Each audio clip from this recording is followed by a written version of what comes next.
जम्मू कश्मीर में international border के पास सुरक्षा बलों को बड़ी कामयाबी मिली है।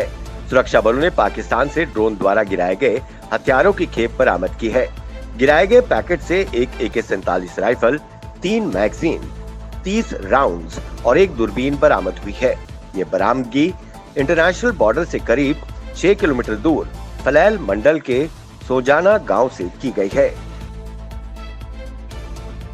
कश्मीरी पंडितों की घाटी में वापसी के प्रयासों और उनकी संपत्तियों से कब्जे हटाने की कवायद के बीच पाकिस्तान ने फिर 1990 जैसे हालात पैदा करने की साजिश रची है। कश्मीरी पंडितों को निशाना बनाकर उन पर हमले कराने के साथ साथ उनके मंदिरों को जलाने की कोशिश इसी कड़ी से जोड़ा देखा जा सकता है।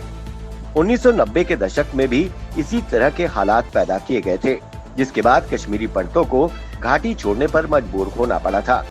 पाकिस्तानी एजेंसी ISI शांति की इस प्रक्रिया में उसे ये सब कुछ रास नहीं आ रहा है।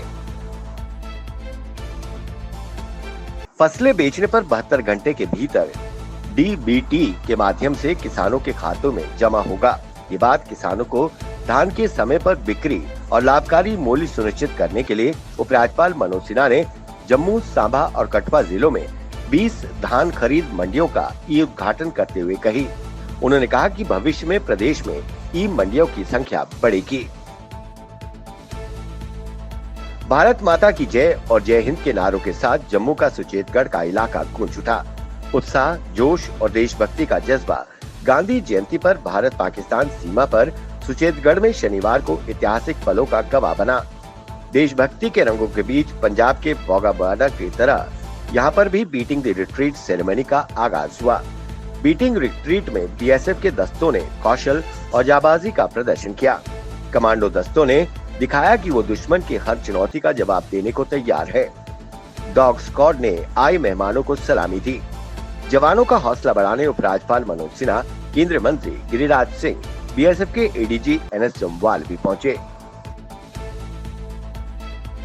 संघ प्रमुख मोहन भागवत के जम्मू कश्मीर के दौरे के बीच आतंकियों ने अनंतनाग के मट्टन स्थित भर्ग शिखा भगवती माता मंदिर में तोड़फोड़ व आगजनी की।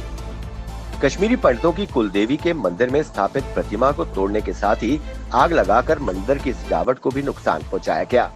घटना की सूचना मिलते ही पुलिस मौके पर पहुंची और मामला दर्ज कर लिया गया है। मंदिर के बाहर पुलिस की तैनाती कर दी गई है। नेशनल कॉन्फ्रेंस के संभागीय अध्यक्ष देवेंद्र सिंह राणा ने कहा कि अब जम्मू के हितों से कोई समझौता नहीं किया जाएगा। आज जम्मू संभाग के लोग लड़कर अपने हक को पाने तथा निराशा, उपेक्षा के युग का अंत करने के लिए प्रतिबद्ध हैं। उन्होंने कहा कि जम्मू के लोग विकास, रोजगार तथा सुशासन में बिना क्षेत्र के दबाए समान अधिकार चाहते हैं। जम्मू के हितों को लगातार कमजोर करने की कोशिशें हो रही है। पूर्वी लद्दाख में चीन की तरफ से सेना की तैनाती बढ़ाए जाने के बाद सतर्क भारत ने भी अपने सैनिकों की संख्या बढ़ाने के साथ K9 ब्रज तोपें तैनात कर दी हैं। इस बीच भारत चीन के बीच लंबित मुद्दों पर बातचीत के समाधान की उम्मीद जताते हुए थल सेना प्रमुख MM नरवणे ने कहा कि LAC पर चीन की ओर से बड़े पैमाने पर सेना की तैनाती चिंता का विषय है। ये ठीक नहीं है कि कोई आक्रामक रुख अपनाए। उन्होंने कहा कि मध्य अक्टूबर में भारत और चीन के बीच 13वें दौर की बातचीत करेंगे। देश की सरकारी कंपनियों की ओर से आज लगातार चौथे दिन भी पेट्रोल और डीजल के दामों में बढ़ोतरी हुई है। आज डीजल के दाम में 29 से 36 पैसे प्रति लीटर की बढ़ोतरी की गई, तो वहीं पेट्रोल की कीमतों में भी 25 से 33 पैसे प्रति लीटर की बढ़ोतरी की गई। देश में इससे महंगाई के बढ़ने के आसार बन गए हैं। पाकिस्तान के प्रधानमंत्री इमरान खान ने आतंकी संगठन तहरीक-ए-तालिबान TTP के साथ घुटने टेकते हुए बातचीत शुरू कर दी है। इसे लेकर वो अपने ही देश में घिर गए हैं। विपक्षी दलों ने इमरान खान के इस कदम को मारे गए सैनिकों के परिवारों के जख्मों पर नमक छिड़कने जैसा बताया है।